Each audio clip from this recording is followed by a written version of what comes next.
Junkies! Let's move on to what you wanted to talk about, Metroid Dread. So, I've been playing Metroid Dread for a few weeks now. It should have been just a few days. I should have beat it already, but unfortunately, life is not like how I was when we have Super Nintendos back in the day. We could just sit all day, but regardless of that. And I am seeing a lot of negative things about Metroid Dread, like people didn't know that this was a Metroid game. It's very surprising. Dave Jaffe, I believe his name is. He's the creator, director of God of War. The first one, and I think maybe the second one, but Corey Balrog took over sometime, whatever. But he was playing and live streaming, and this guy was saying it's bad game design because, you know, he got to a room and he didn't know where to go and he got stuck. And I'm like, bruh, if you played any Metroidvania game, if you played any Metroid game, you know that it might look like a dead end, but there's stuff that you may need to do in that room. You either may need to go find something to come back to that room. You may need to go shoot a wall. You may need to bomb stuff. Now, mind you, this is the first Metroid game. You do not get the morph ball right away. You do not get the bombs right away. You don't get those things. You get them a little bit later in the game. But regardless of that, I mean, I've been playing. I have no problem not getting stuck. And another person was Adam Sessler, who I was very much surprised, says he doesn't like it. And from what it sounded like, it's just because the gameplay is something that was from an era that's not now. And I'm just thinking to myself, that makes no sense because video games typically really don't have a era if you think about it. What I mean by that is there are games that are popular and there are games that people play that may have changed mechanics. Like, for example, Shenmue. Shenmue was a little disappointing because it played like Shenmue from 20 years ago, but it played like Shenmue. So how are you going to be disappointed when you're getting what? Yeah, you're getting exactly what people were asking for. People thought it was going to be different, but it was literally for Shenmue, Yu Suzuki finishing up a game that he more than likely started 20 years ago, but Sega wouldn't fund it anymore because they put too much money into it and didn't get it back. But regardless of that, Metroid and Metroidvania games are not something that's like you get stuck in. They're mazes. They're supposed to be mazes. You're supposed to find certain items to progress. You're supposed to check for hidden stuff. Well, I'm not quite understanding that. And those are just the two big main ones. I don't know about any of you guys out there. I'm pretty sure because I'm getting Dave Jaffe is a tool. He sounded like a freaking tool. But so, he's not the only people that are saying this stuff. Well, let me maybe see if I can try and suss out where maybe some of their heads are at. So could it possibly be because we do live in an era where games kind of hold your hand and they kind of point things out to you and let you know where to find stuff so you don't complain and get stuck? I personally don't like those types of games because if I can't find it on my own, then it's less satisfactory for me. I feel like I've accomplished something when I find something, you know, especially something if it's not pointed out to you. The next thing is, could there be some expectation that people, which I don't understand, why would they be expecting this? But maybe this wasn't the Metroid game that they wanted. Maybe they wanted a Metroid Prime instead. It could be, most definitely. I mean, personally, I played Metroid Prime for a hot second, but even Metroid Prime, for what I played, just because it's in first person doesn't mean it's not a Metroid game. You don't just progress through A to B. You got to go to A, might take you to Q, and Q might take you to B in order to pass, B. And that's why we call them Metroidvania games. I mean, Hollow Knight is like that. Castlevania Symphony of Night is like that. Every single one that I've played, and I've played quite a few of them, are in that vein. The only thing is that gameplay has gotten better. If you go back and look at the original Metroid, you had no map. You couldn't swap out certain weapons. Once you grabbed a weapon, you had it forever. And there might be a second one that you had to find if you wanted to get that weapon back. Super Metroid, they changed it. Gave you a map. You were able to swap stuff out. Preem just re-upped his sub and put a message in there. And he says, people don't know nothing about that Nintendo Power Map navigating just to get to Mother Brain. Back in the day, you needed that stuff. Yes, you did. Time. You don't really particularly need that stuff now because you got YouTube. Because there are people who smash through stuff so fast. I just found out there's an easy way to beat Kraid. And you have to not go to Kraid as soon as you get the Varia suit. You have to go get your morph ball and your bombs, and then go to Kraid, and you could do Metroid 2. I think the Queen Metroid, you allowed it to swallow you, and you just use the bombs to blow it up from the inside. You kind of do the same thing with Kraid, which I think okay, and this maybe is just off topic and maybe separate to something else. Do you feel like that kind of stuff ruins the experience for people that play afterwards? No, not me. Let me ask this. And the reason I say that is because if you don't go through that struggle and you just follow, say, oh, well, here's how you beat Kraid super easy. Go do this, and you don't know nothing about the struggle about Kraid. It's like, oh, you can say, it's like, oh, well, Kraid wasn't a hard boss for me. I beat him so fast. You know what I mean? People can talk like that, but if they got help, like personally, I did not beat Kraid that way. I got to him. I missiles in the mouth, and then I had to figure out what the heck to do. And then I was getting frustrated because I was like, okay, what's the timing on it? I can't figure out what the heck it is. And then I looked at a dude beat, and I was like, oh, I was doing that anyway. So I basically was like, just keep doing what I was already doing. Just do it better. Well, yeah, and Takima's right. It's like it's soft gamer syndrome. Everybody expects everything to day one be speed runnable. Yeah, that's what it feels like. Which is impossible. I mean, honestly, I've been playing recently, and if you guys were watching me last night, if you haven't been, I stream on Tuesdays when I can. Tuesdays at I do my stream, and last night I was playing Elite Dangerous. Elite Dangerous, I was playing in VR. Elite Dangerous is a sandbox space sim which predates No Man's Sky. Oh wow! Like you can have your own career doing whatever you want. You're given a ship at the beginning.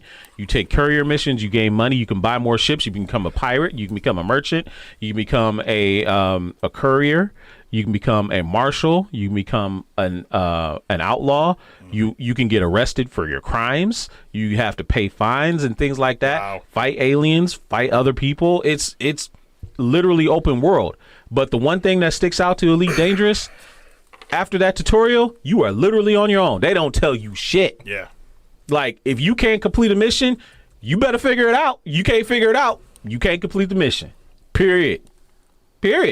And I appreciate that more often for me because I'm learning something, I'm struggling. It puts me in the immersion of I'm in this world, I'm a part of this world, I have to figure it out. I'm not going to be able to go to YouTube or Google and say, hey, how do I do this? How do I figure this out? Even though Google and YouTube are there. So, and they might give you some tips because that's the reason. And the Binding of Isaac, there's no tutorials or nothing. And I know I'm going back to this game, but just learning how the mechanics work, learning how things work is something that you can watch somebody play, but your gameplay is not going to be their gameplay at all. So yeah, no, I get what you're saying. Yeah. Any comments from Amaraka GQ? Because I know we kind of dominated this one. No, it's just like I said, games is meant to be difficult. I didn't spend 50, 60, 70, and now PS5 era $80 for a game to finish it quickly. That's stupid. You got to savor the experience in a way. I mean, honestly, you got to savor the experience. It's worth your money. You like GQ said, you spend all this money to beat a game in like 2 hours. What? That's like throwing money down the drain. Find something better to do with your time and your money. Dread yet, Amarak? Huh? Amarak, you hear hello? us? I'm here. I said, did you play the Dread yet? I have not played Dread yet because I was honestly waiting until I can get my OLED. Switch OLED. He's gonna get a Switch OLED. Okay. So I've waited, but doing the stuff that I do, I've seen enough of it to know that it's what I wanted out of a Metroid. People right now are just making me angry all over the place. Like every game that's come out in the past like 3 years, honestly, have just been like a bunch of safe bets, and just not riding coattails of things. But once an idea becomes, the meta, then everybody just makes the thing. So everything's been the same and safe, dude. And then finally, the originators of none of that come out with a game that's exactly what they should have come out with, and people are mad that they can't just jump on and beat everything and, post videos about how amazing they are at it. They're stuck in a room for, 3 days. And They want all the glory without all the work. I know what you were saying. You saying something about Sony earlier today, and you were kind of upset what they were doing. But Sony and Nintendo, if you look at them, both of them, Microsoft, in fact, all of them, everybody just plays it safe. What's going to come out? Oh, well, let's do another God of War because it's safe. Let's do this because it's safe. I was playing, what the heck was I playing? Ape Escape the other day. Yeah. And I'm like, why haven't they done an Ape Escape for the PlayStation 4 or 5 or even think about it? They didn't even do one for the 3 or 5. Cost too much to make. Yep. I don't think Cost too much to make Ape not Escape? for that. Costs too much to make everything nowadays. I That's had why high they're playing it hopes for safe. this. fall. Okay, yeah, he's right. It does cost too much to make even the little It shouldn't things. be something like that. Shouldn't cost that much to make because you could take the gameplay of that and make it run smoother, make it look better. Boom. Well, that's kind of the problem though. Is like we're working with cutting edge graphics, or at least for game consoles, cutting edge graphics. So things like CG and level design and all the music design, Everything voice costs actor, more. it costs so much more. As you get bigger and better systems, it takes more and more people to make every single type of game, And that's regardless why of how Sony's easy they going are. on PC now because No, they of got to course. make up stuff. They got to make their money back. Got to make their money back, yeah. And the quickest Back when it way was, is to, Nintendo cartridges that were less than a freaking megabyte. but they used Yeah, to you- put them in you those had- big enclosures, make you think that they were all. Yeah, it's like you had a team of people that were getting paid for probably very little, but as you got bigger and bigger and bigger, and you got Sweatshop. voice actors and you got all this other stuff involved, you got to Yep. make all that money back. Ooh, speaking of voice actors, like game that just came out today. I was playing earlier today, right before our stream. I was playing Super Robot Wars 30, which is It's the 30th anniversary of the series. So it's on Steam. It's on Switch and PS5 too, of course. But I was disappointed because for an anime game, for a game that's based all around anime and super robots and anime voice actors, it's not fully voice acted. It's not. It's not. Like there's plenty of text that I have to read. It's not all acted. I was spoiled. disappointed. You got spoiled because, like, after me playing Metroid Other M, and there was so much talking, and you hear Samus talking so much, and then it got to a cutscene, and I'm like, is this just going to be text-based? And that's what I thought at first on the stream, but then one of the characters started talking, and I think Samus said, like, two lines. 2 lines. People were like, Samus so melancholy. Why does she sound like I'm like, how the hell you expect her to sound? She's a goddamn ex-Marine, now bounty hunter. You expect she's She's a supposed to... woman of few words. Yeah, I mean, she's going to be like the female Punisher. She's going to sound like... Well, she spent the whole first couple games by herself on Right. a planet killing aliens. Yeah. Right. I don't know, whatever, dude. People... Yeah. Fallen Marvel's right. They're like all the good games are all movie productions. Yeah, Like that's why I like the indie stuff so much is coming out because it's like the old.